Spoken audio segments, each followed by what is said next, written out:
Good evening. I will now call the January 25th, 2023 regular Historic Preservation Commission meeting to order. This meeting has been posted in accordance with Nevada Open Meeting Law. All members are present, and we have a quorum. Please stand for the Pledge of Allegiance.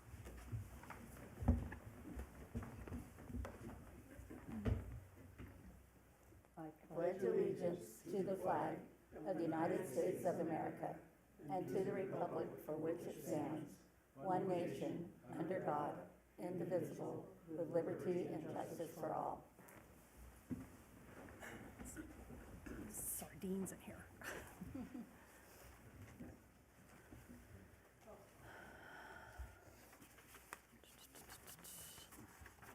Okay. The first item on our agenda is the initial comment period.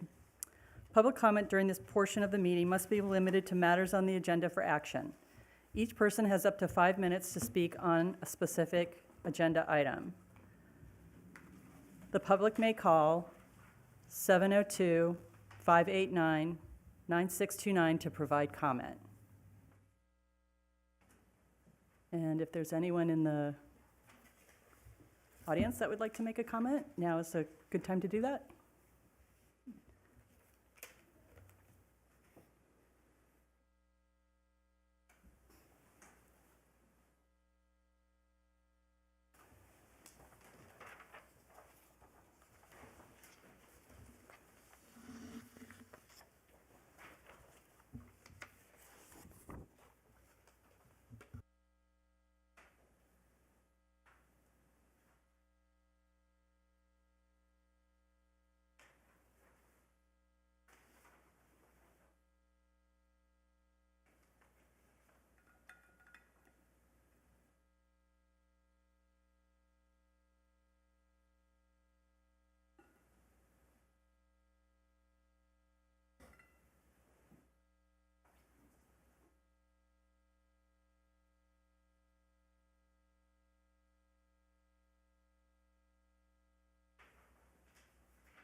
Seeing that there are no calling comments or comments from the audience, we will close the initial comment period.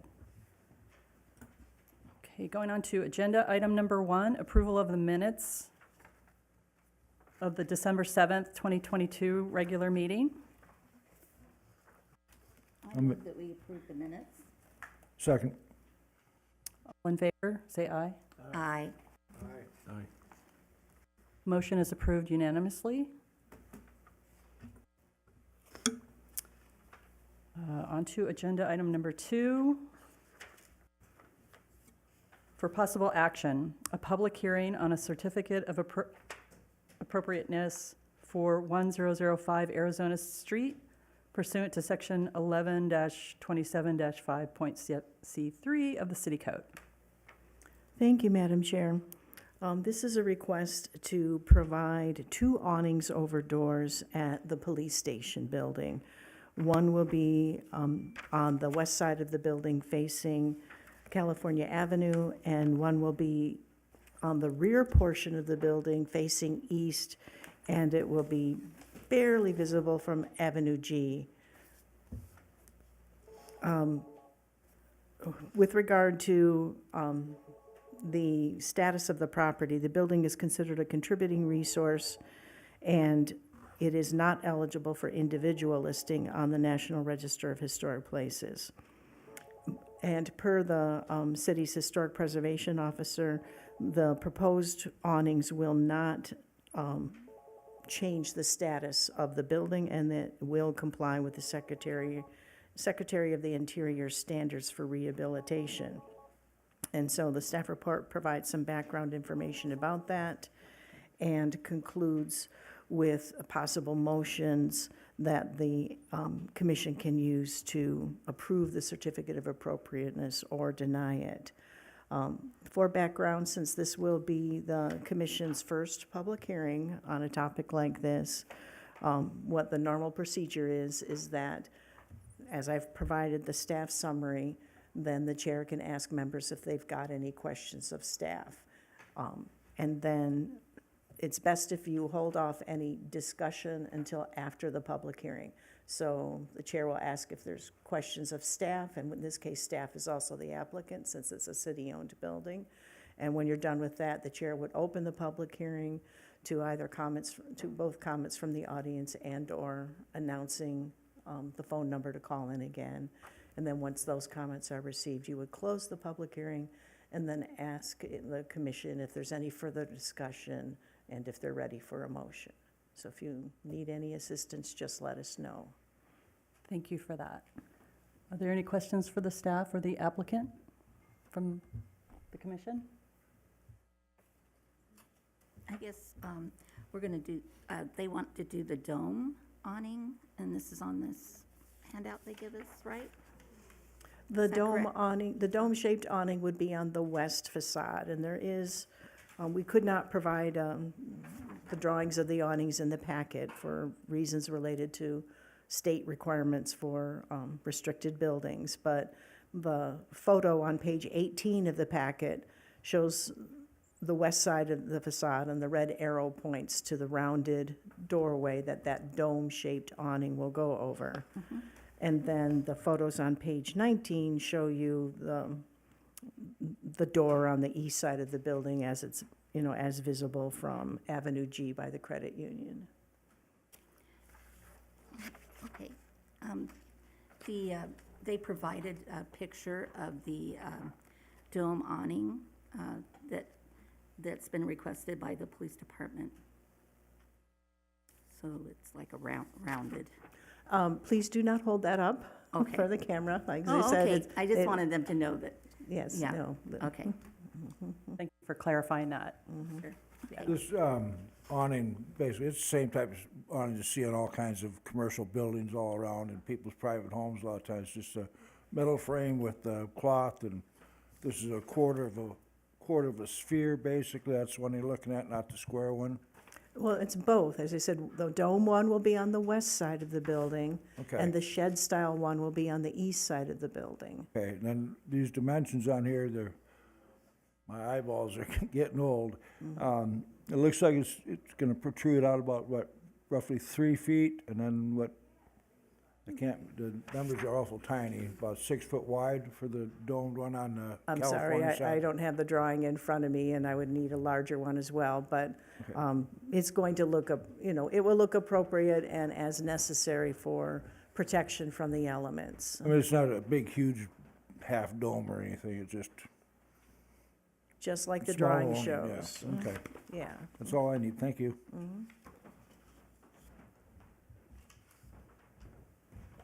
Any other comments?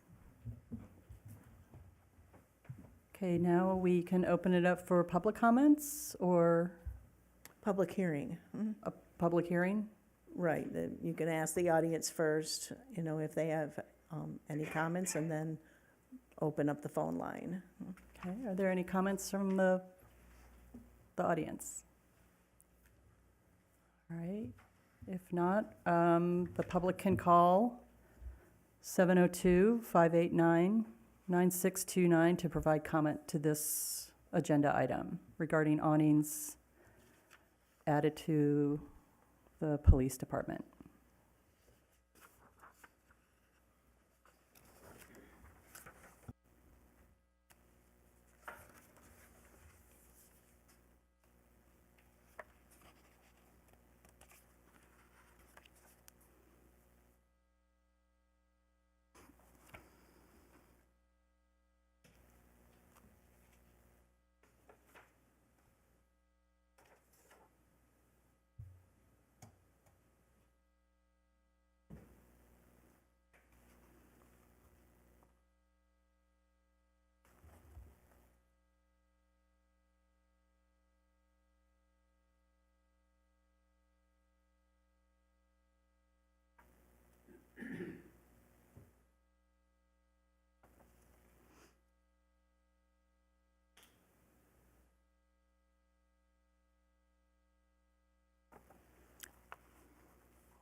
Seeing that there are no comments either from the audience or from calling in, we'll continue then to, You close the public hearing. we will now close the public hearing. And now we will discuss, I guess, what do we think of this project? Well, according to the information that they gave us, the reason for the canopies is to prevent flooding. Is that correct? To prevent- Yes, the police chief is often, is mopping up at the doors after a rain. Okay, so that's important. Yeah. Okay. I guess the only other thing I would say is that it seems or appears as if the awning will cover the leaded archway window on the domed on the west side, which is, if that's true, it's unfortunate, but it's a non-permanent installation, so if another option can be eventually considered for diverting flooding or to prevent flooding, we can look at that at another time. Whether that's gutters, I don't know if that's even possible on that kind of a roof structure, or other conveyance, water conveyance from the roof, but I'm not opposed to the awning at this point. Any other comments? Okay. Do you need a motion for approval, or? Yes, I would like to make a motion. And I'll second that. no. I move to approve a certificate of appropriateness for 1005 Arizona Street based on the findings that the proposed work complies with the Secretary of Interior standards for rehabilitation and the city's adopted design guidelines are not applicable to the proposed work for this building. Second. All those in favor, say aye. Aye. Aye. Motion approves. Okay. On to agenda item number 3. For possible action, discussion with Northwind Resource Consulting on potential changes to the adopted exterior design guidelines for various properties in the historic district. Hi, good afternoon, or evening, Commission. So this is the latest iteration of the design guidelines. I think you have one in your packet. Do I just, oh, here we go. I'd like to thank Chair Davenport for all of her comments and work and meetings with us to kind of fine tune these. And hopefully that this version encapsulates most of the concerns and comments that we received from the commission throughout this process. But essentially, what Northwind was hoping to achieve is something that was very, and in conjunction with the website that we're planning with the city, is something that's very one-stop shop-y. So as a property owner, eventually, we'll have the interactive website and they can click on their property and then all of this helpful information comes up. And so this would be one of the things that whatever design guideline that's connected to their property or appropriate for their property would pop up. And so then they can look at, what their builder is. So the National Folk Styles have 4 different builders. We have some general character defining features that are, pretty typical for most of them. And then when you get down into the images, we start talking about some of the specific character defining features per builder.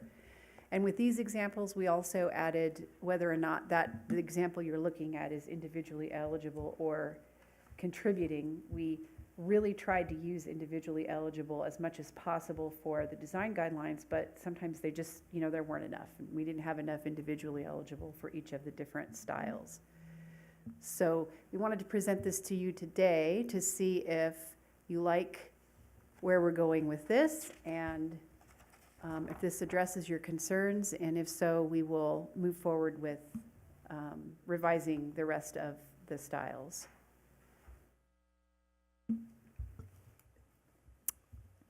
Oh, I would just add one more thing. I think it's on here. Let me just check. It might be. One more thing. We added, so for the contributing ones, we would say, for example, this particular sample has vinyl siding. So we wrote horizontal siding wood original.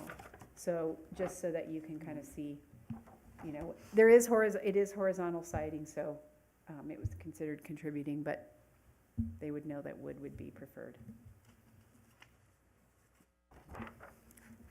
And that'll come up on the website when they press the button? Yep. Okay. That's where we plan to go with it. I don't know exactly, you know, how that's all going to function when we go through the weeds with the folks who are going to design the website, but that's the concept. That's pretty neat, I think. And of course, if somebody wants to come to the planning department and a community development department, and ask for this sample, they can easily be printed out. All of that information can easily be printed out for them. Okay.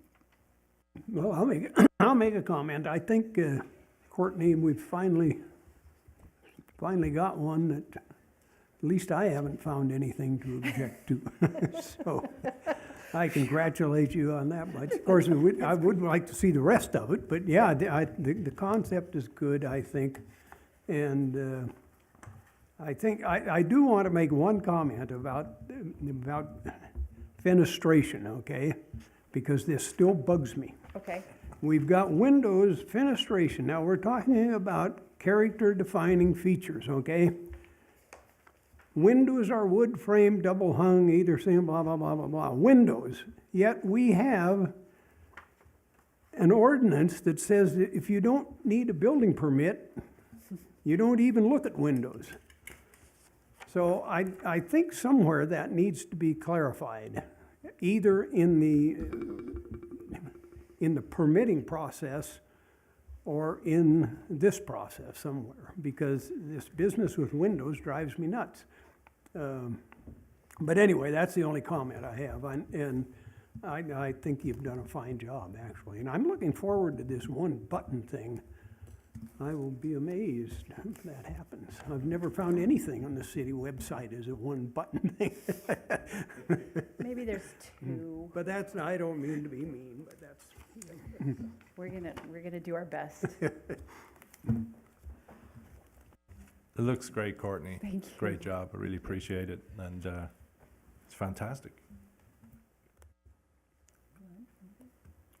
Yeah, looks good, and thank you for all your efforts in all this. It's been a long process, and thank you for all your efforts.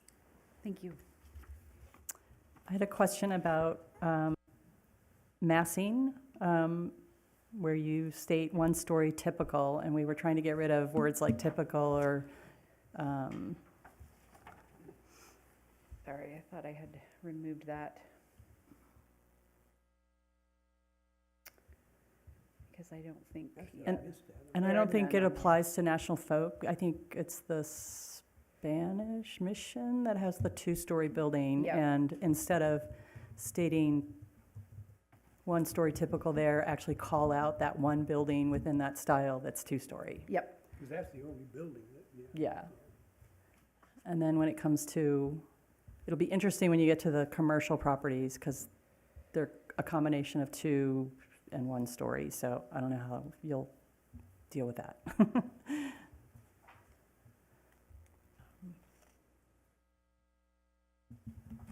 I didn't find any et ceteras in there anywhere this time. you know, I only found one in all of those.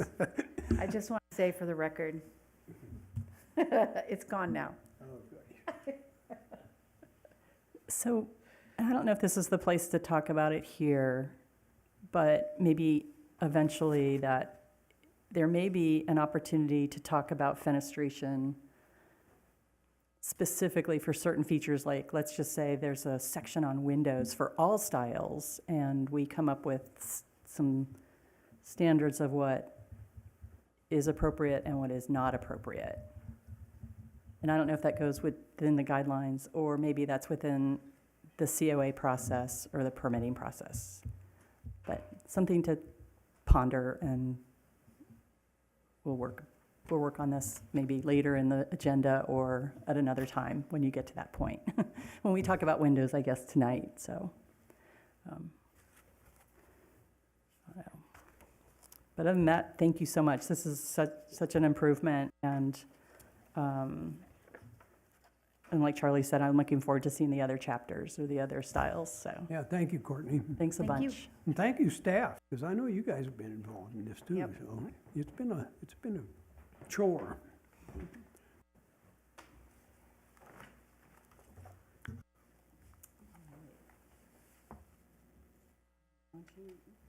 Agenda item number 4, for possible action, discussion regarding activities for Historic Preservation Day and award for 2023. Madam Chair, the report notes that we do have some guests for tonight's meeting related to the proposal to focus this year's Historic Preservation Day about the railroad's impact on the development of Boulder City. And since Member Hans has done most of the background on that, I'll let him take the charge, because with regard to the award, the packet provides information about that the flyer is going out on this month's utility mailer. And my apologies, because on the calendar on page 42, the printer didn't shade your meeting dates in, in orange as it should have to make it clear. But basically, you've got, this meeting and then February, March, April meetings to discuss this item in public before your date in May. So with that, I'll let Charlie lead the charge. And actually, after that, the only other thing I'll mention is I put in a very rough draft task list in the packet. So as you start assigning your tasks to people, basically as you need to fill in the blanks. You would just email those to me, and then I'll make sure that the updates are provided in next month's packet.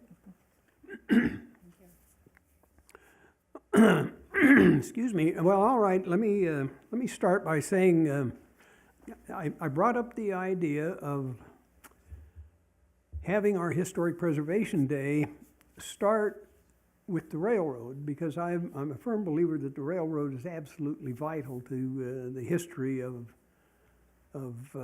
Boulder City and, of course, Hoover Dam. But I don't think that there has been enough emphasis in past Historic Preservation Days on that. So I would, you may remember last year, we had an event scheduled at the railroad, and it was very poorly attended. And I think the reason it was poorly attended was because it was at the end of the day and it was down at the railroad, so people had to travel. It was a hot day. But Dr. McMahon did a beautiful presentation at that event, but it was poorly attended, and I really felt that was a shame. So this year, what I'm hoping is that we can come to some kind of a schedule where we begin at the railroad and then disperse on throughout town doing whatever other events we're going to do. So I've talked to Dr. McMahon, and I talked to Scott Dam briefly the other day at their monthly meeting, and they've graciously agreed to attend this meeting, and hopefully we can work out some possible structure as to what kind of events might be done at the railroad, at the museum. So with that, really, I would like to just talk to Dr. McMahon and Scott and see what kind of ideas they have about start times, and put together here, things like start time, presentations, et cetera, et cetera. So yeah, Scott, and Dr. McMahon, yeah, have at it. Yeah. Well, good evening, Council, and I appreciate the time to speak to you. For the record, Dr. Christopher McMahon, Museum Director, Nevada State Railroad Museum at Boulder City. As Member Hans pointed out, we did have the opportunity to be a part of your event last year, and we are looking forward to participating in this year's and any future events. As you're likely aware, the museum's mission is to preserve, promote, and educate the history and culture of railroading in the state of Nevada, and that includes the wonderful Boulder City branch line and pieces in our collection that survived from the construction of Hoover Dam, including the Davenport dinky locomotive and one of the dump cars used in the actual construction of the dam, and the later projects to build the power plant as the years progressed. These are wonderful, vital pieces of our collection. One of those pieces is actually going to be up for restoration in the coming years to do a cosmetic restoration to ensure that the piece accurately reflects what it would have looked like at the moment of construction. And so with this exciting work coming forward, we think it's a wonderful opportunity to work with your group, to work with Historic Preservation Day, to talk about the work not only that we're doing at the Railroad Museum, but as a community partner within Boulder City that each of you are doing here on the council and that the city is doing as a whole. Okay. So let me ask Dr. McMahon, would it be possible, is it going to be possible to have, in the past, what has occurred on Historic Preservation Day to sort of kick it off, is that there has been at the Water and Power Building, has been set up with interested parties have a booth, and I think we have coffee and donuts, but a place where people can come and get information about what's going to happen the rest of the day and the other events. And that has taken place in the past at the, I never get all the initials right, but the P building. Is there any chance of doing something like that at the museum in the maintenance sheds or outdoors at the, is that a possible It is ability? possible. I would caution the council in their consideration that there is no HVAC in that building. So whatever the environment outside is that day is what you're going to It's gonna get. be And inside. particularly in early May, temperatures are going to be a little bit warmer. But it is something we are willing to look at and host should you wish to go that route. All right, so we can talk about that then in Yes, sir. terms of if we need tables and chairs and et cetera, because we could do it outdoors if it's a decent day. And of course, it's going to be one of the things that it's going to be earlier in the morning than in the past, because I think that was one of the problems last year. It was by the time it was 3 o'clock in the afternoon or whatever it was. So that's one issue that you and I and whoever, Scott or whoever needs to, can discuss. Is there any, as you know, the focus of Historic Preservation Day is historic preservation. So you did a beautiful job last year of talking about some of the engines and the cars and et cetera, and the preservation process. And hopefully that can happen again, either as a formal presentation and or a tour through the cars like we did last year. So is that a possibility? Absolutely. We're more than happy to host whatever format you want. If you need a guided tour similar to where you did last year that intersperse that with the work we do at the museum towards restoration and preservation process. Okay. We're also in the process of currently hiring a railroad restoration specialist whose job is to work on those restoration and preservation projects. So hopefully they'll be on board by then and we can incorporate them into the process as well. So we can set aside a block of time essentially. Yes. From what, I don't know, have we ever usually done it 9 o'clock has been the sort of the kickoff, or 8:30, 9 o'clock?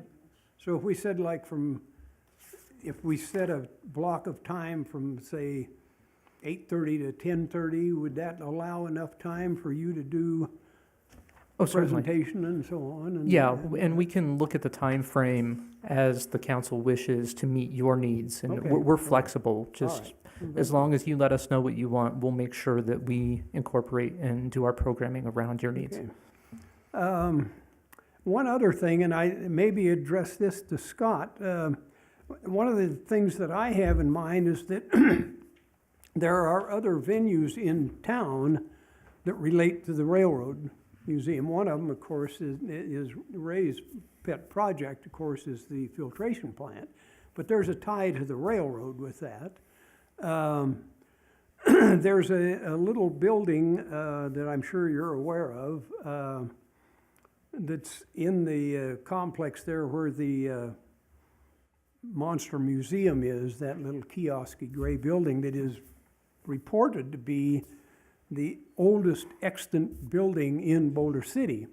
And it has this very strong railroad connection, and I would like to have a little event there. And Scott, what I wanted to ask you is, do the Friends have people that would be interested in making a short presentation at some of these other sites? Is there anybody that would be willing to do that, that would be knowledgeable about the history and the event and et cetera? Off the top of your head? Well, the answer is yes. Okay, We'll ask our volunteers what they, interests are. We'll have a list of all volunteer activities. If you suggest 2 or 3 other places to be, okay, we can see who would like to sign up. We'll work a script for them, so that all can be worked. all right, great. But you also have the Safety First building, which was part of the railroad. Right, and construction. that's on the agenda, yeah, I mean, that's for So that's the discussion, yeah. building. You've got the area down by the visitor center with the tunnels. Mm-hmm. That's another area that might be of interest, that you could have somebody there to talk, if that would be an interest. Actually, that's definitely, in fact, those specific are very much on my mind, because I'm thinking that through the museum, and perhaps you folks too, there are photos available that show how the track wandered around down through Henningway and so on. And I was in hopes that maybe we can do something like that, either at the visitor center, talk about the railroad tunnels, have a poster session, if you will, because you're going to be outdoors and it's going to be hot. But so if we can schedule those kind of events or venues, whatever, you can help us come up with people that would be willing and able to talk about the way the railroad wanders around. I think our volunteers would be very excited about doing something. Okay, like this. great, I hope so. And by the way, Saturday, I don't know how long it takes you guys, but I will be a member of the Friends. I tried last Saturday, but for various reasons. You can go online and do that. Well, that's all right. I've got all the paperwork That's now. But anyway, that's what I wanted to hear from you folks. And I think now we can, the commission, we can begin to pick time slots and events. So And the other thing, I'll work with you folks. the other things we have, that's the second, it's the second Saturday. Our live steamers will be in operation. Oh, sure, that's, yeah. The model railroad car will be open. One of our layouts is Boulder City. So, and we're trying to, we can't replicate Boulder City Railroad, but we do have that idea in the model railroad car and the HO layout. So there's other things, in addition to the historic artifacts we have other things that would be interesting to the public Sure, to visit and see. exactly. And we have a train ride. And you have the train ride, exactly, yeah. Which I'll point out goes down the historic Boulder City branch line. That's true, it does. Well, I think that, I'm sure that 98% of the people don't have any idea that there were 3 different railroads involved and. They do if they read the display. Well, board. the display, they do, exactly, yeah. Anyway, I'm happy to hear that, and you guys will be seeing, I'll try to set up some times with you so we can get a little more detail, but hopefully we will come up, the commission will come up with some time blocks and so on that we can. Our next volunteer meeting is the 9th, I believe it is. It's Thursdays, so it's typically the first or second Thursdays, 11 o'clock. The meeting you were at the last time, the volunteers meeting. And we can get you on the agenda for the next three yeah, months, and you yeah. can talk about Yep. as the planning progresses. Very good, perfect. It's good to hear, and I'm really excited about it because I really think we need to push hard and get the. This is exactly what we need get to be it out. doing. And for In addition historic to all the other things we do, I mean, something like this, we really should focus on the museum and And the history of History, the yes. railroad. I mean, Boulder City wouldn't be here without the railroad, and the dam wouldn't be a dam without the railroad. So, anyway, I'm excited about it. So, thank you both for coming. Does anybody have any other questions you want to? I have a question regarding the building that you were talking about. What's the name of the building and how many can it accommodate? And is it seating or no seating? So the building in question is our maintenance facility building. We have the ability to put folding chairs in there. We can get 4 full train cars in that building, so capacity's not gonna be an issue unless you're getting above probably 1,000 people.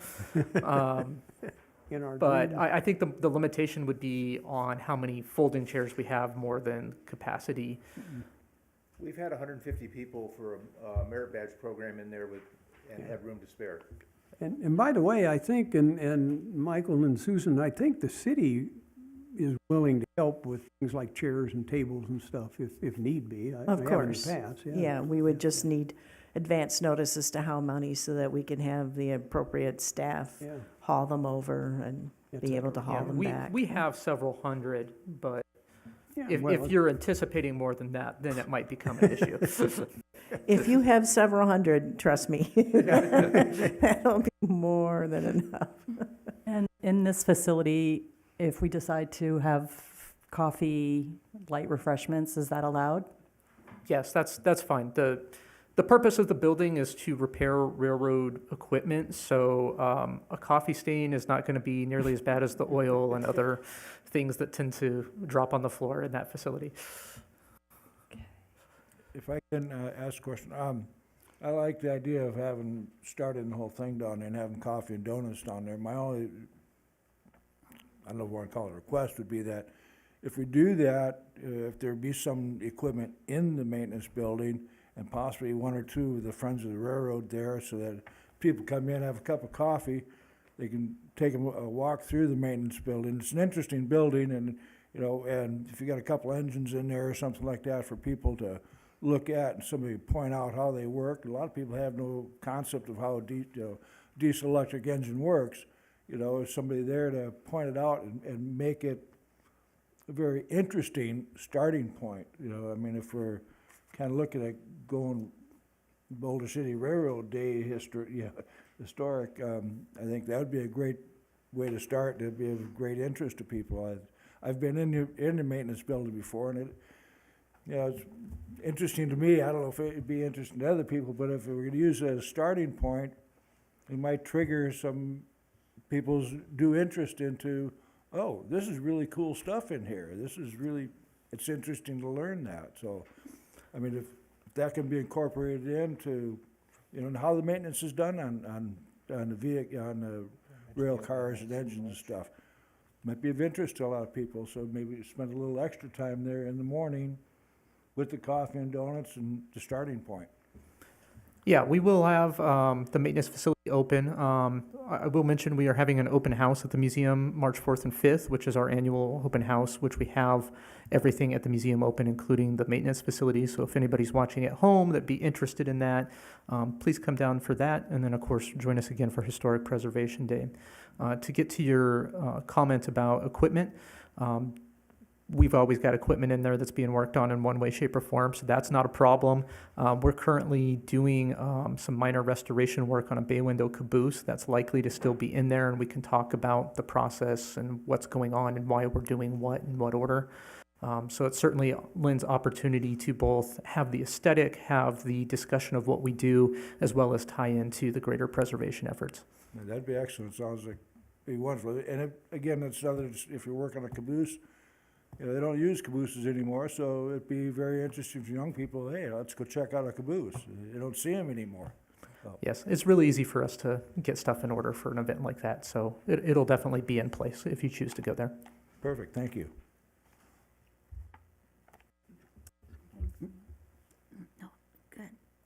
Good.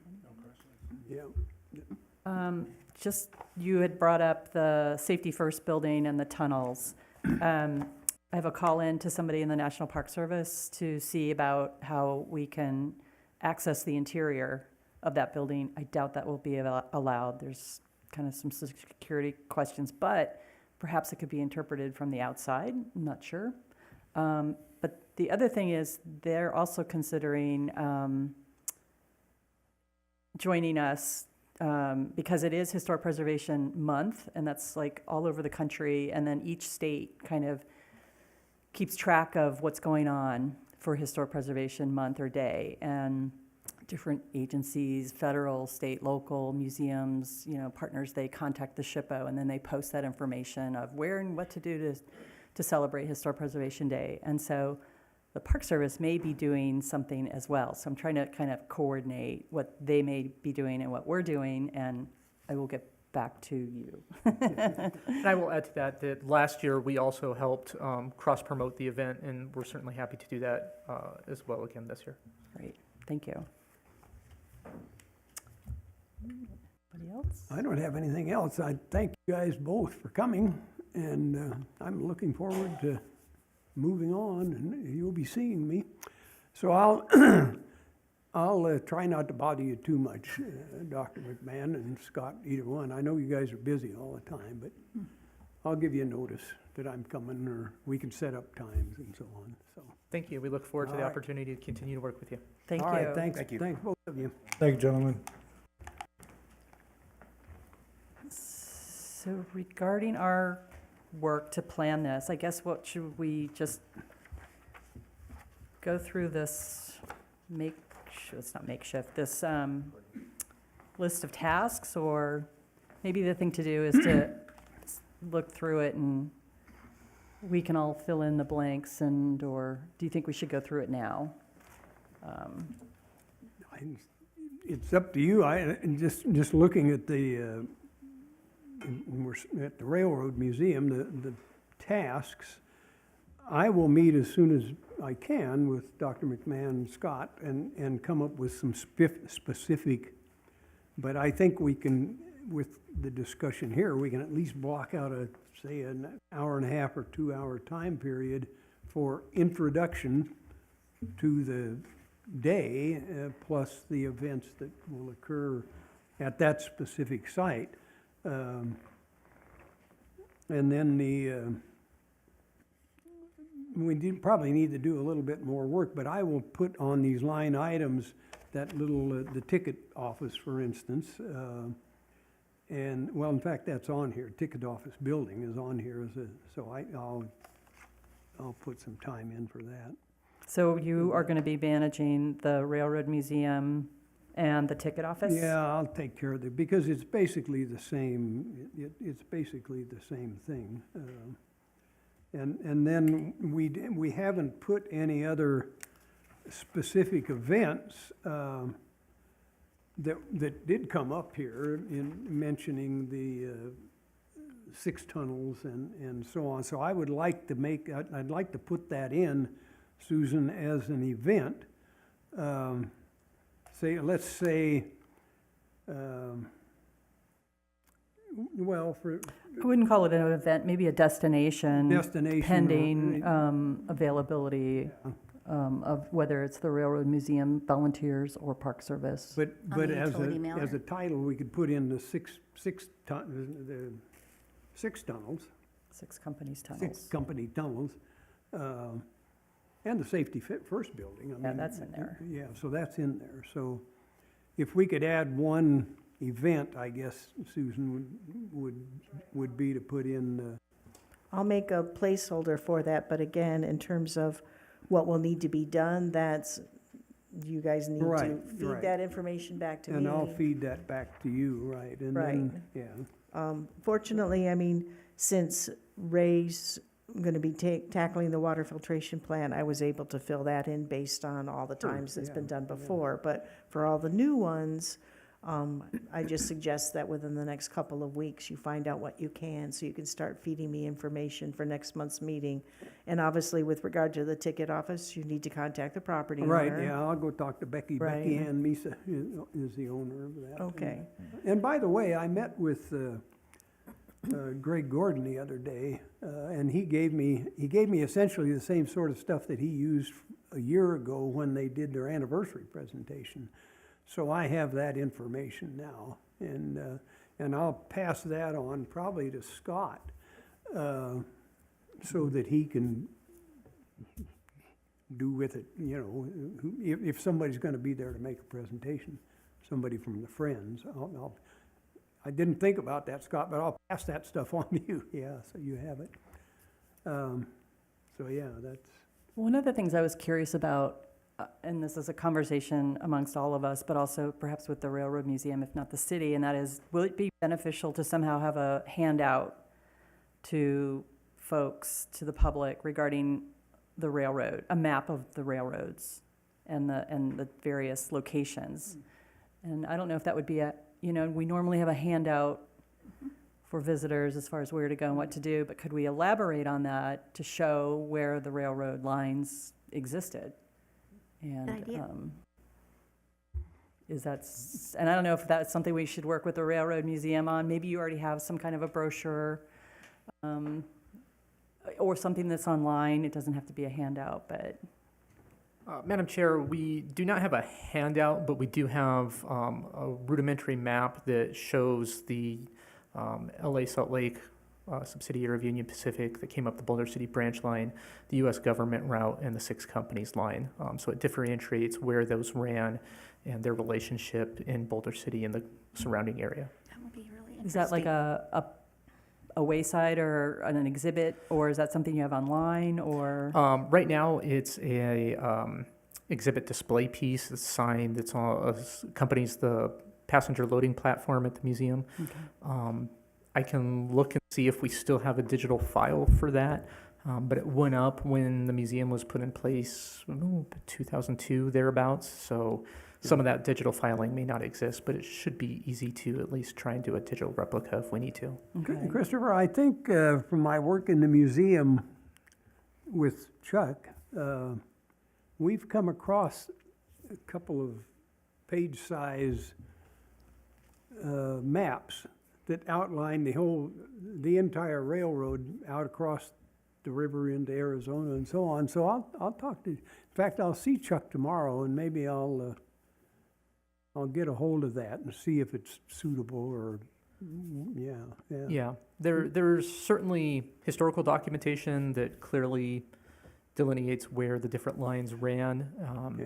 Putting it into a format that's consumable for the public, I think we want to simplify that a little bit so it's not as much engineering specs, but that material exists. It's really easy to show where it ran.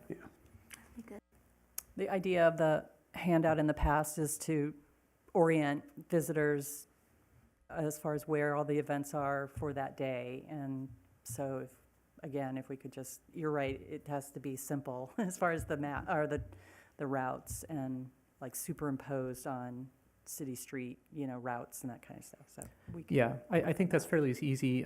Some things like the ticket office that Member Hans mentioned, those are adjacent to the museum property, so it's very easy to do. Other things like the U.S. government route and the tunnels, that's on National Park Service, that's federal, so you'd have to work with the Park Service and make sure they're on board with that. Mhm. Thank you. Madam Chair, the other thing the commission will need to remember as you're working through this is to determine, especially if there are volunteers or other people that you expect to be carrying part of the weight here, is whether or not the activities at these locations will be a one-time thing during the day, like specifically, 8 to 9, or whether it's going to be, all day long with people coming and going, because the volunteers, that'll depend obviously on the volunteers. It's like, are they willing to only be there for 1 hour at a time, or are they willing to have people there several hours in case people want to go to different venues at different times? So hopefully by next month, you can have that more settled. Yeah, actually, that's good, Susan, because if you're gonna do something that's kind of a show and tell point sort of thing, it might be a drop by whenever you get there kind of thing. So, yeah, we'll look at that, yeah. Well, I don't know how it applies with this year, but last year, we had the water building open all day for people coming. We also had that forum in there and such, but, so I don't know if we want to do maybe from 8 to 9 to noon or something like that, you know, for the coffee and donuts, and people who come in, and that's their starting point, and we can give them out our flyers for the rest of the, here's how to get to the water treatment plant for Ray's, you know, demonstration, or his talk and stuff, and where the ticket booth is. I mean, you say ticket booth to most people, they haven't got a clue, you know, so you need to be able to pass that But I out. think that's what Blair was getting at, is we need a map that has a Well, I was little gonna dot. say, well, if you want, I don't mind sitting down there with the coffee and donuts and passing out flyers to people. Yeah, yeah, exactly, yeah, yeah. And, but if, well, yeah, I mean, I don't mind, I gotta do something, I can sit down there, I mean, you know, last year Michael picked up the coffee and donuts and delivered it, and I just got to give it away, and I was the good guy, 'cause I got to give away the coffee and donuts. He did the work, but, but, you know, but I got another question, I have no idea if it's possible, right, from the visitor center down to the tunnels, I know that's a walking path, how far is that? Because it's kind of leading me up to a part two on that. If we're gonna do that, encourage people to go down there to go down there and see the tunnels, you might have people that it's, you know, not, you know, they might not be able to walk that far or something, or, you know, would there be any kind of possibility? I haven't got a clue if it's possible, I know it's all federal land and all this stuff, but if there's some way of maybe, you know, getting a half a dozen golf carts from the golf course, well, and It's a basically possibility. set up a little bit of a shuttle service for people to get to the, Tunnels. well, yeah, from the visitor center, give them a ride down to the tunnels. You know, for the people that aren't up to walking and stuff like that, you know, it gives them an option. Might be some people that just would never be able to get there unless we can maybe provide something like that. And especially if we're gonna put it as part of our historic preservation day, well, come on down to this, folks, come on down and see something you can't get to. You know, I think we need to be able to, come on, if it's possible, I don't know, if, you know, maybe be able to provide a way of getting people down to the tunnels to actually see them if they're not capable of walking that far. I don't know how far it is. I've been too lazy to go down there myself, so. To answer your question, from the start of the trailhead to the first tunnel is about 1 mile. If you're starting at the visitor center, that's going to add some distance to that as well. Yeah, so you got Well, a yeah, mile right, down. and my, my thought at the time really wasn't to go there, it was to point out that there are the tunnels there, and you can go anytime you want, but, Oh, okay. because I don't think anybody's going to, I mean, yeah, I, in my mind, didn't have any intention of actually walking down to the tunnels, and, yeah, because that's a fairly good hike. Yeah. So let me, again, remind you, I'm going to talk to the Park Service about this, and there may be, they may be able to offer a program that you may be able to view the tunnels from afar, depending on where it is, rather than actually, or maybe they'll offer a hike where you have to sign up for it, and that day, and I don't know, I have to talk to them. No, I was so fine. I was just throwing out Aye. a couple of Great couple of ideas. thoughts that came to my head, just, you know, if it's feasible or not feasible. I mean, so, if it's not, it's not. I just have a question. I don't understand the Safety First building. Is that in conjunction with the railroad also? Yes, it is. Okay. And why, I mean, could you just tell me, like, These guys know more about it than I do, but it was on the route, and it was, yeah, thanks. So particularly in the latter years of the construction, after the concrete edifice of the dam was built, but when the power plant and some of the infrastructure was being still constructed on the dam side, this was locomotive storage and maintenance building. So the diesel and gasoline locomotives that they used for the railroad were stored in that. They were maintained in there, along with some of the other equipment that the Bureau of Reclamation used. There are several historic photographs made in the Bureau of Reclamation collection that show the work being done in the interior. We do have copies, but I would point you to Reclamation for originals and copyright use.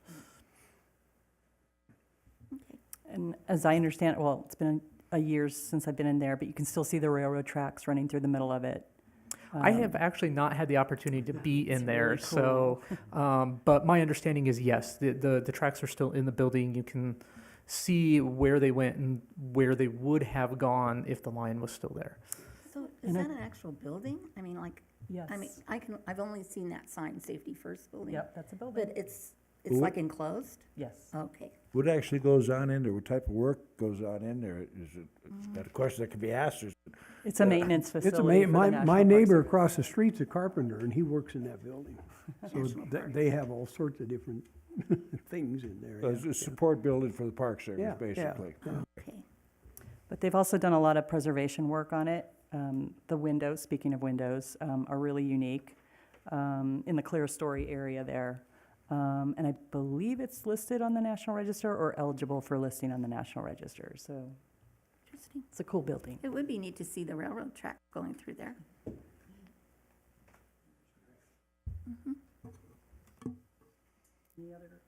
Comments? Are we done with this? 'Cause So, okay, because I do need to bring one thing up. I talked to Tiani Marie yesterday. You know, in the past, we've had an event at the hotel, but this year is their 90th anniversary. And they're going to have a sort of a continuous program. I think she calls them pop-up programs or something. So she asked that we include just a mention that there will be events going on throughout the day at the hotel, but they won't be specifically agendized or part of our planning. But if we could list it, I mean, if we make a list of events, we'll just put that on, because apparently it's gonna be a day-long thing. It isn't it's not a specific. is this their own event? It's the hotel's event. Okay.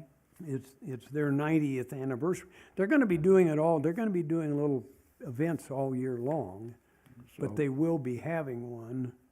Basically something like at the bottom of our flyer. Oh, by the way. Well, yeah, If you're out right, and yeah, about, stop yeah. by the hotel, they're having some Right, event going on. yeah, so please stop If you could in figure out, if you could tell us what they have planned for that day to add, that'd be I'm great. sure they know what they have planned, Oh, but I'll okay. try. I'll keep bugging her. And So, early.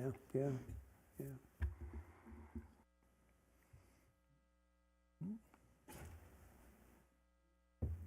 Any other questions or comments on the event? So we'll just continue to work on it as listed in this task list, and we'll keep you posted, Susan.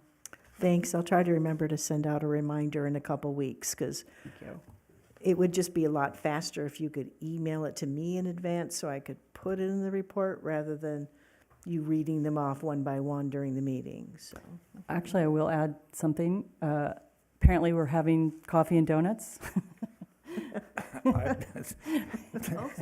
So, You know, we did that last year. I don't know if that's the plan this year or not, but I mean, it seemed to go over well. People liked it. If that's our starting point, where we're gonna give out flyers, and it's a nice way if people wake up and, check out the Railroad Museum. It's they might need the donuts for the energy to walk around. It's a Okay. big area there, so we'll have to work on the purchase of that, or what's allowed for the purchase of that, and blah, blah, blah. No problem. I think the key thing was just deciding, are you going to, for instance, the railroad maintenance building or somewhere else outdoors going to be the official starting point where you would have those refreshments and be passing out the brochures, and what time of the morning would you be starting, so. Okay, thank you. Moving on to the award. Was there anything we needed to do with the award? Not right now. As noted, this month's, starting in February, the utility flyer will go out, and as you can see, it will include what's on page 51 of the packet. So we will make sure that by February 1st, or shortly thereafter, since they won't be mailed until February, that the option to vote through the city website will be live by then. Thank you.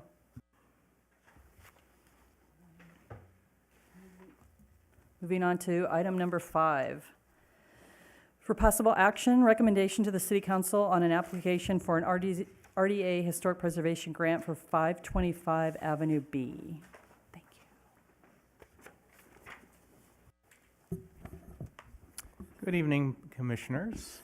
Michael Mays, your Community Development Director. So you have the staff report from Rafi Fastekjan, our Economic Development Coordinator, on this item. As you recall, with historic preservation grants for use of RDA funds, one of the requirements is that they come before the Commission for review. And so we have a request from the Boulder City Company Store. They would like to restore the existing roof, skylights, and roof, and are seeking RDA grant funds to help with that improvement. In your staff report is the review by Northwind, Ms. Mooney, regarding compliance with the Secretary of Interior standards. We also provide references regarding the design guidelines, and because this is the roof that cannot be seen by the street, there aren't any guidelines regarding that. And we'd be looking for a motion from you recommending approval for the grant application.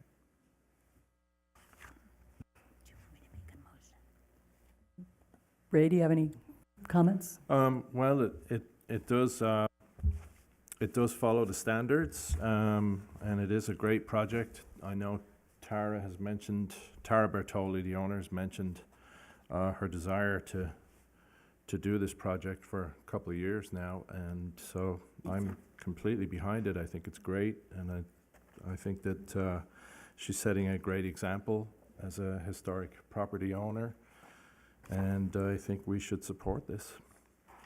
Charlie? I concur wholeheartedly. I think what she's doing is going to be a beautiful addition to that, because that originally skylights were, it's going to open up that that area to light. So yeah, I'm 100% behind it. I commend her. Yeah, after I looked at these pictures, I couldn't believe how bad the roof was, and I think it would be wonderful to help get this done. I think we need to do it. I had to see where this is going. I'm kind of be dissenting here a little bit. I mean, the roof replacement, that's maintenance of a building. The skylights are the historic part. I could see if we, to assist with the restoration of skylights. But, a building's roof is just, that roof is deteriorated from time and age. I don't know if they used foam back in the 30s or not. It looks like it's an old foam roof. So I'm just kind of a little concerned there about, that's more of a building maintenance issue to keep it repaired, whether, there's money available or not. If the roof is failing, it needs to be repaired and fixed. If this is a building that was only 40 years old and it needs in town and needs a new roof, that's because it got old and it needs to be replaced, and that should just kind of falls on the owner of the building. That's just kind of my thoughts. I mean, the skylights are the historic part.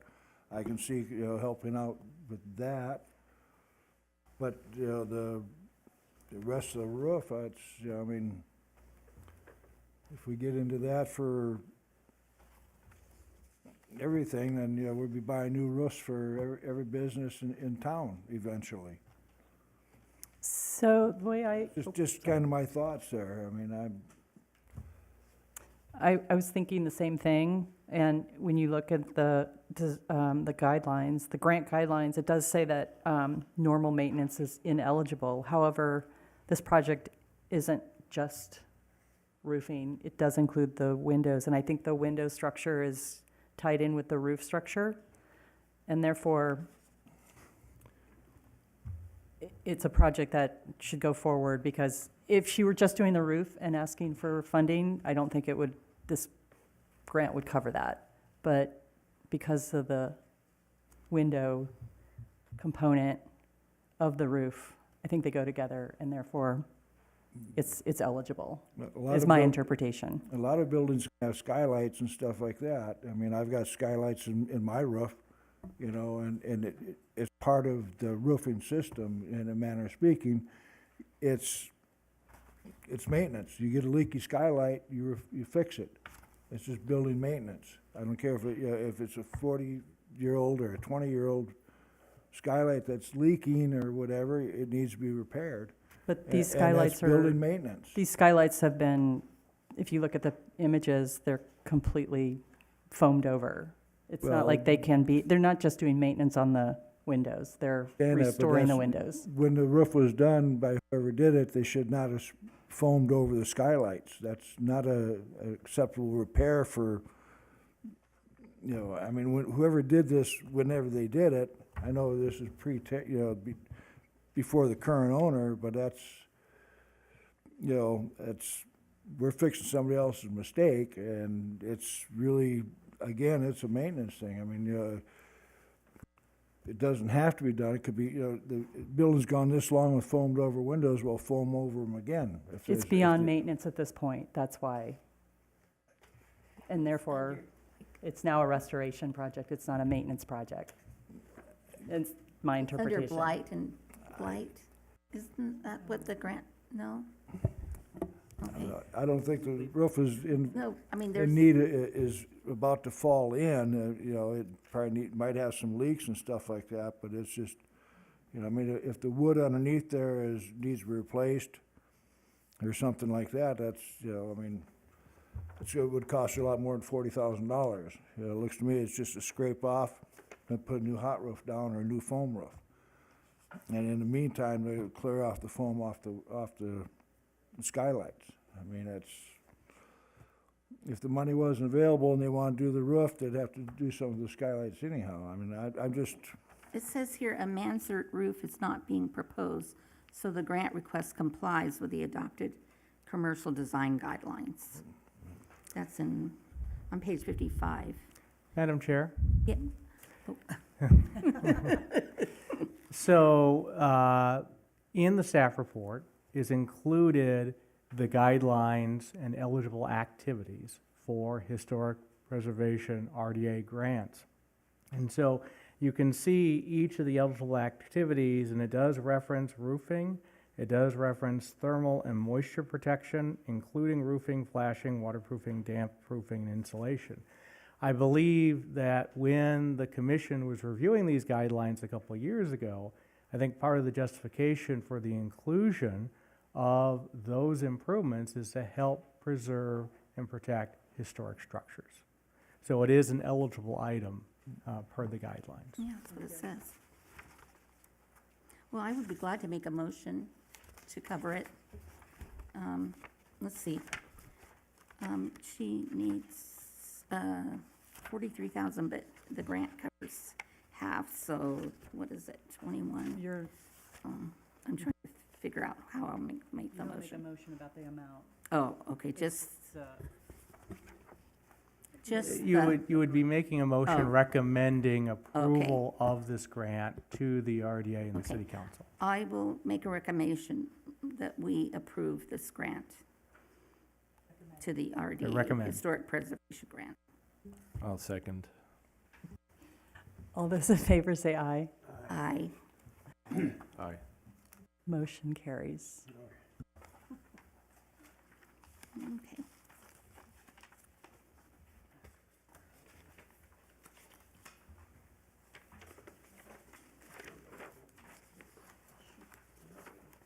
Page 71. Number 6. All right, agenda item number 6. For possible action, recommendation to the city council on an application for a residential historic preservation grant for 504 Ash Street. So, staff will just provide a brief summary on this item. This was before you at the December 7th commission meeting. Commission voted to continue this until tonight's meeting so the applicant could provide additional information regarding the windows. And so the applicant is here tonight to answer those questions, has provided additional material that's been put on the dais for you to review. And again, we would be looking for a recommendation regarding this grant application, either in support or not support, with regard to its compliance with the Secretary of Interior standards and the design guidelines. So, Mr. Kohler. Hello. Hello, thank you. Okay, the pictures I gave you, that's just a generic window. And so a window has, You need to turn on the microphone, hit the button. Just get closer. Oh, You can turn it off. oh, I'm up. just be closer, yeah. Okay, that's a window, single double sash. And then this is the. Are you talking about this Yeah, picture? that Okay, right gotcha. there. Okay, so now, this is a lower sash. And I think that we agreed last week, and we determined that there's really nothing we can do with this. This can't be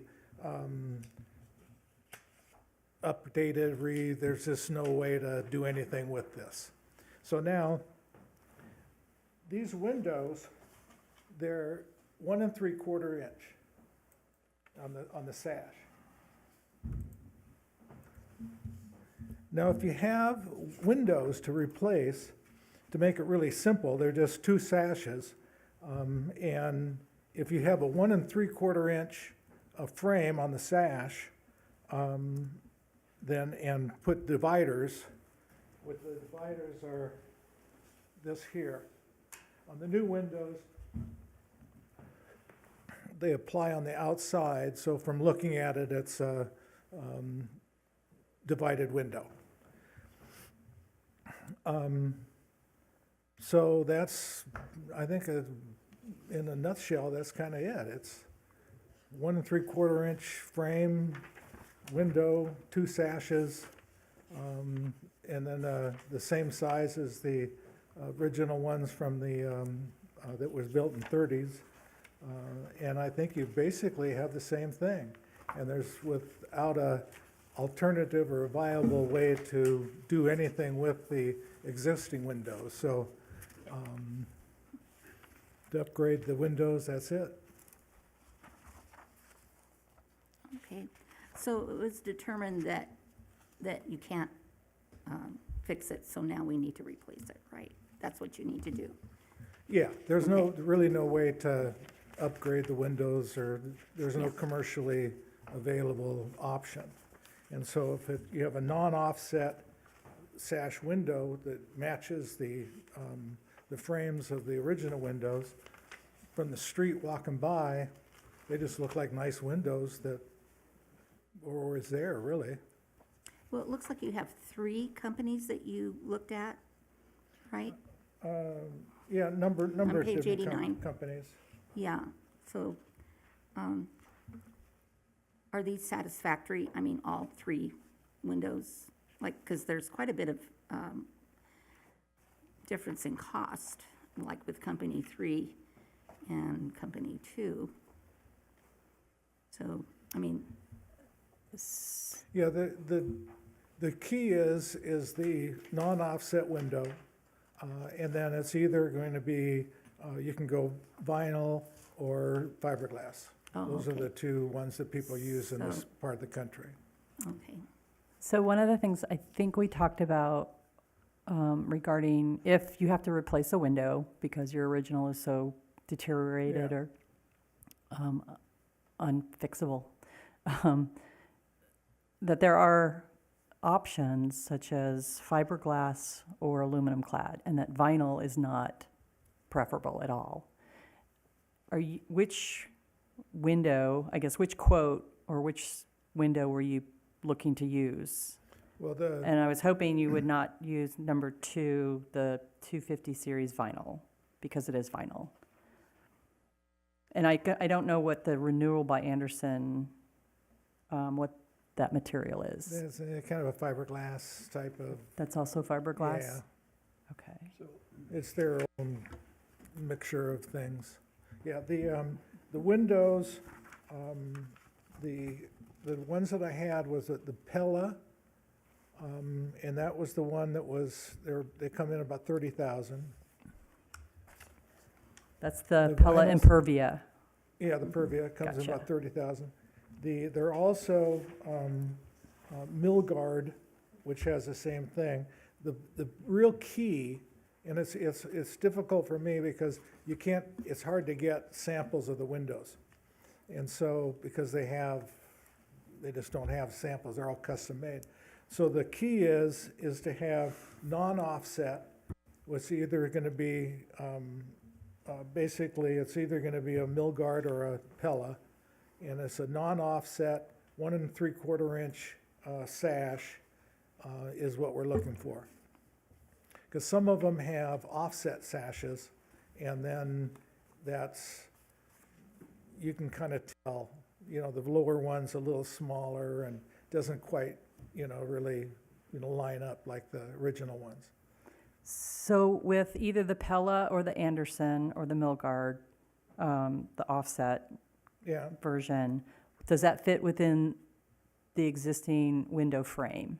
Do you have to do yeah, anything? they're all Okay. custom, they'll be all custom made to fit the frames. Okay, so you don't have to change or touch the frame at all? No, or just expand come, or you make it just smaller? take the old one. Because that's the out. historical part, right? The Hmm? frame. The frame is the historical part, right? This is the window. Right, yeah.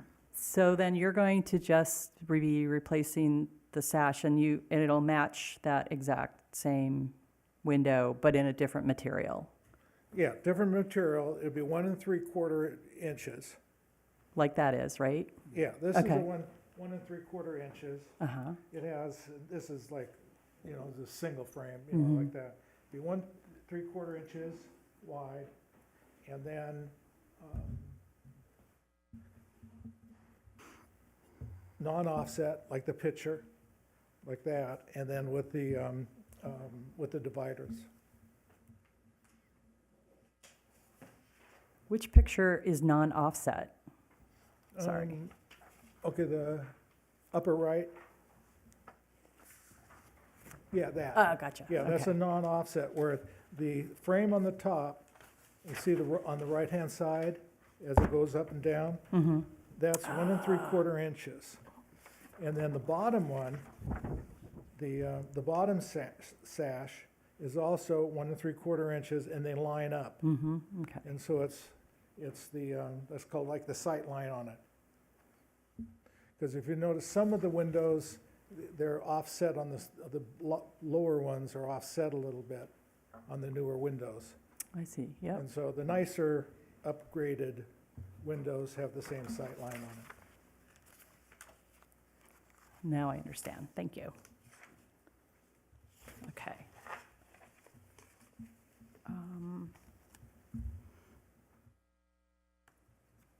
So, anybody have any comments or other questions? I have one question. Bob, you haven't started construction yet? Okay. That's all I wanted to know. Thank you. Madam Chair?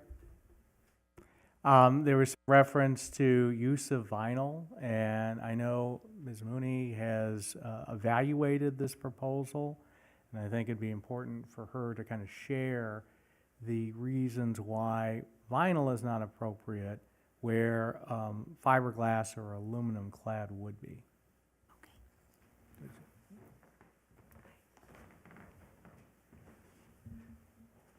In speaking, Courtney Mooney for the record, in speaking to contractors, local contractors, in my, throughout the years of working in preservation, they don't usually recommend vinyl for our climate because the color starts changing within 4 or 5 years, or it can warp, and it just starts looking really, really bad because of the heat. And also the extreme kind of climate changes don't do well with vinyl. So I'm not a window installer, but this is what I've been told over the years. So it's a waste of money.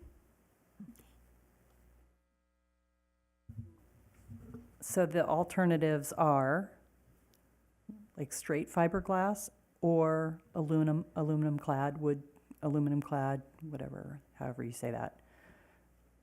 I think that the important thing is that the profile and the dimensions are met, so that from the street, it appears as though it's a divided light window. So instead of those, the faux muntins that you kind of snap in the back and there's no texture to it, there's no shadow. I think the important thing is the dimensions of the window and the section. Thank you. So he has 3 quotes. Do we even care about that, or do we just say we approve this with the condition that he doesn't use vinyl and he goes with, I mean, how Yeah, do I we think that- approach this? That's appropriate, because one of the quotes is vinyl, and the determination is that's not appropriate. So Yeah. making it conditioned on not using the vinyl is appropriate for your recommendation. And do we also need to make a recommendation that he use a window that replicates the profile and dimensions of the historic window? You could certainly include that in your recommendation, yes. Okay. Any other comments?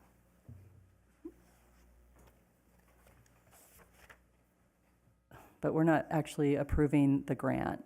We're just making recommendations about what the grant can cover, or, You're reviewing it for compliance with the Secretary of Interior standards, the design guidelines, and that goes on to the city council. The council makes the determination on approving it, the monetary contribution. all right, I'll give this a shot. I am going to make a motion that this project, or this request, would move forward with the condition that the windows are not of vinyl material, that the window has to match profile and dimensions of the existing historic windows. And that is due to, that the windows cannot be restored, and that replacement is therefore appropriate. And I do believe it meets the interpretation of the Secretary of Interior Standards number 6, where replacement of missing features is appropriate. I'll second that motion. All those in favor? Aye. Aye.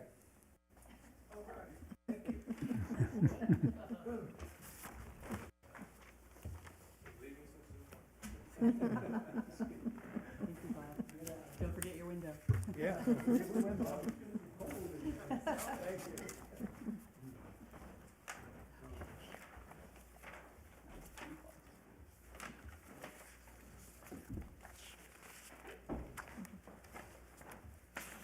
Aye, Courtney.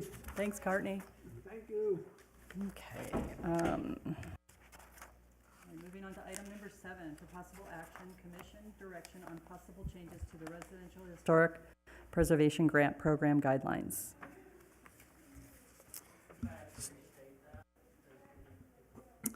I'll repeat that. This is item number 7, for possible action, commission direction on possible changes to the Residential Historic Preservation Grant Program guidelines.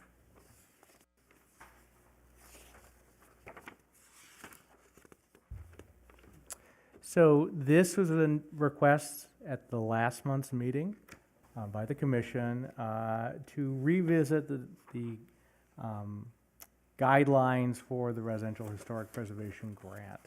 In the staff report, staff has provided the existing guidelines and would be looking for possible changes to the guidelines through a motion that would then be taken to the city council, because the city council has final say on any modification to the guidelines. In staff's review of the guidelines, we only saw minor changes. Under Article 3, ineligible activities, it talks about the limitation on receiving a second grant within the fiscal year immediately following the grant award.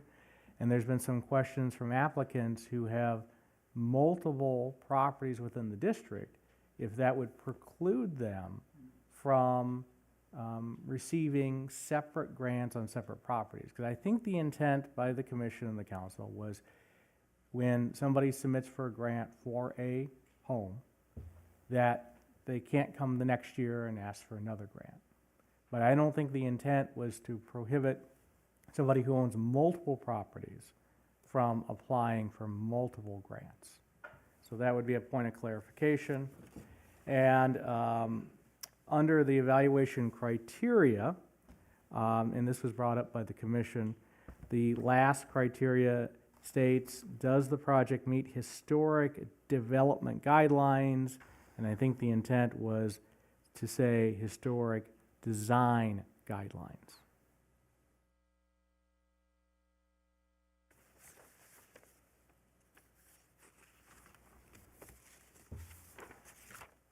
Anybody have any comments or additional changes? Personally, I wouldn't have anything against a owner of multiple properties applying for multiple grants. I'm okay with that.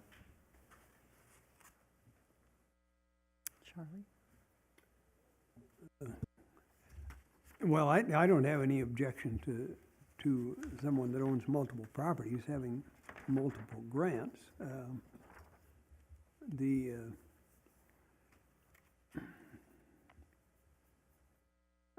I still see here, we still have this doors and windows business under eligible activities, and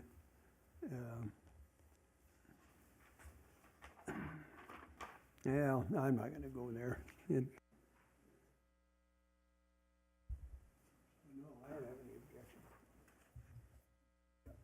Glenn, anything from you?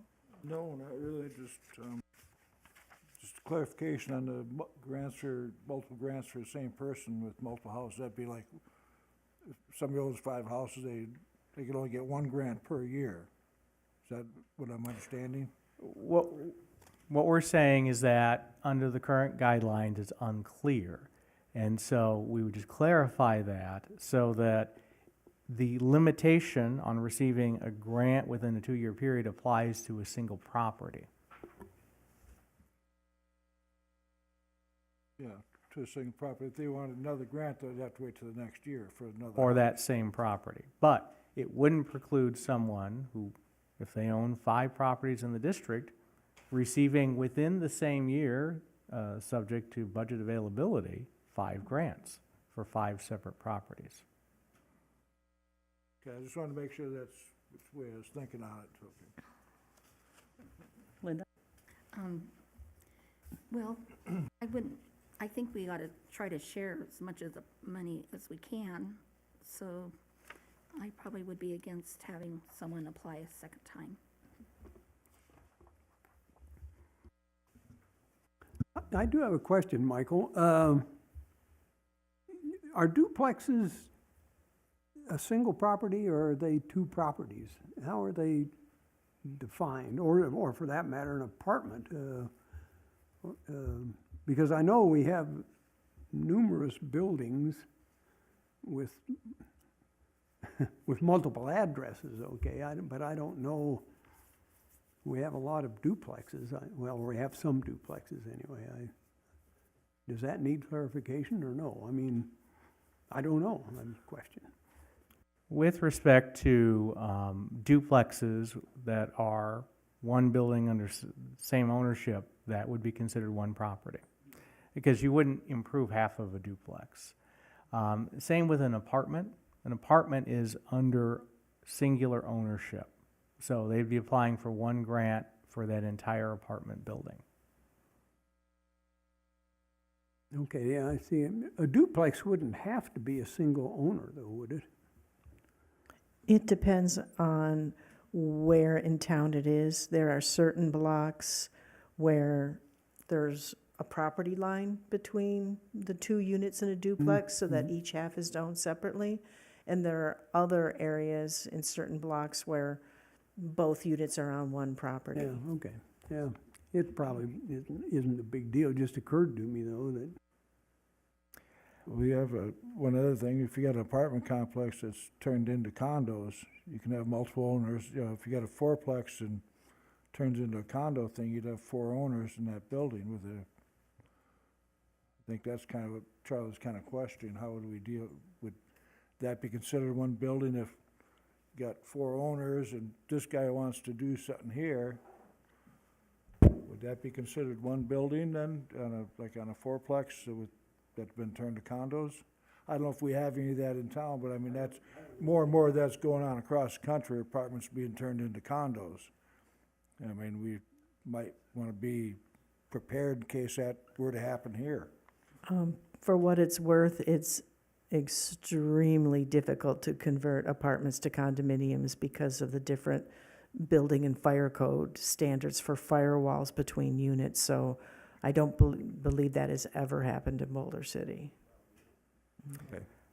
I was just getting it out there, just, what if stuff. So. Right.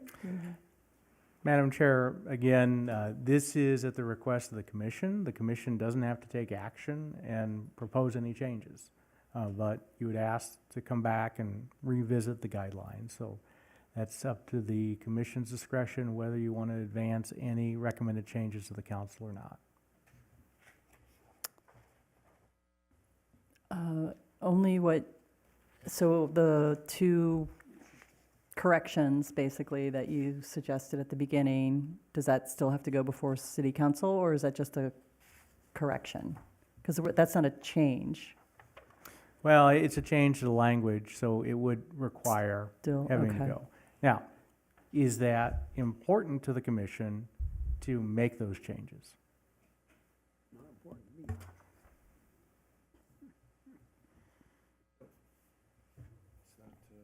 I don't own 5 houses, so I don't care. I don't have any problem with that, but Well, I don't either. So are you suggesting that we just leave it as is? Sounds good to me. I'm okay with that. Yeah, Yeah. All right, we're just going to go forward and with what we have now, and 'Cause if there's any other substantial changes to consider, we can deal with that at another time. yeah, if we find something we want to change, we can always bring it back up again, I assume, so. Thank you.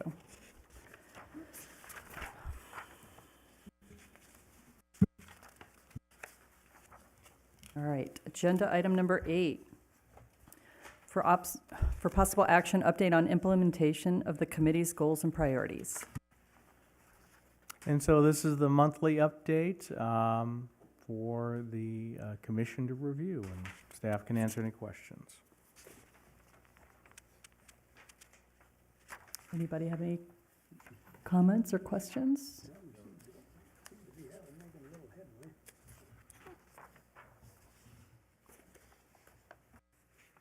Thank you for that.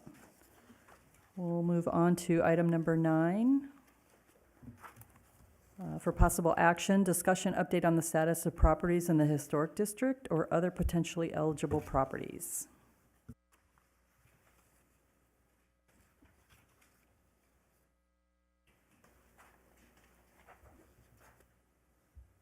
Anybody have any questions about any of the listed properties or?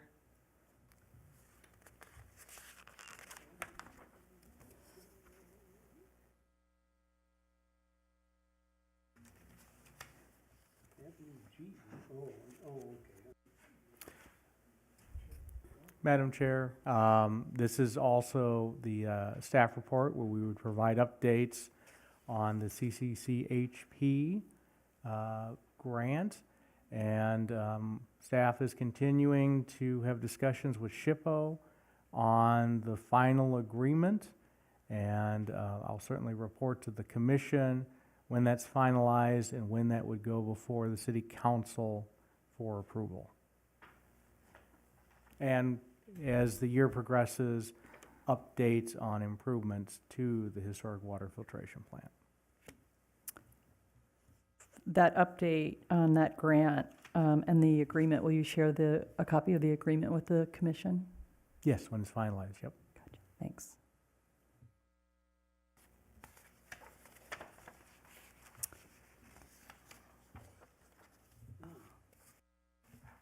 And anything to add regarding the old hospital, Boulder City Hospital property? Just that we provided in the packet the letter from SHPO that they will be removing it. And they just wanted to make us aware. It doesn't require any action on the part of the city. Okay, thank you.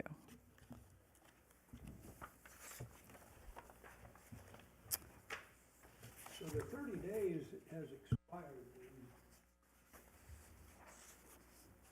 Says if we do not hear from you within 30 days from the date of this letter, we will move forward with the removal. So apparently they are moving forward with it, I guess. It's been more than 30 days, so. Okay. Anything else? Okay. All right, final item, number 10. Oh, shit, there was a number 10. For possible action, commission discussion regarding potential agenda items for upcoming Historic Preservation Commission meetings.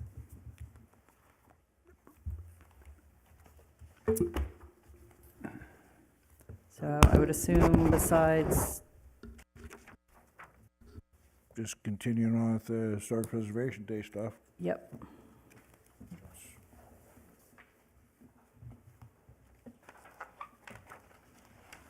And of course, if Courtney has her other examples ready for updated design guidelines, we'll provide that as well.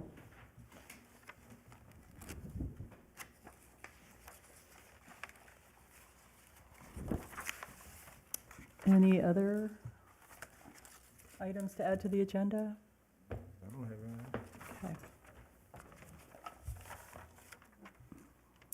All righty.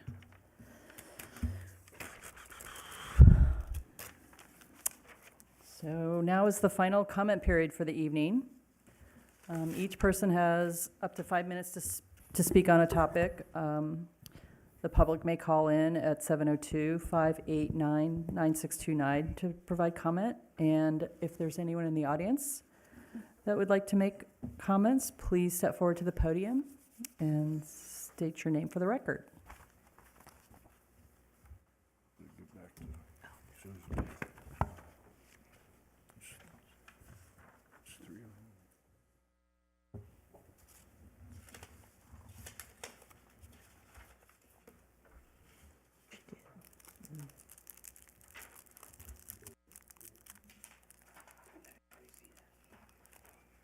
Four. One more.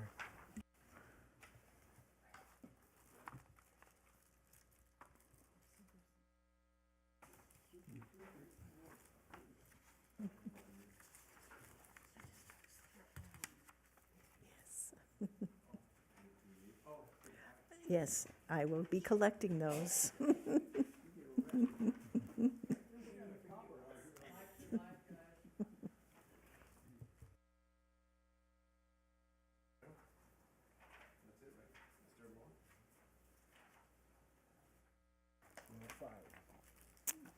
All right.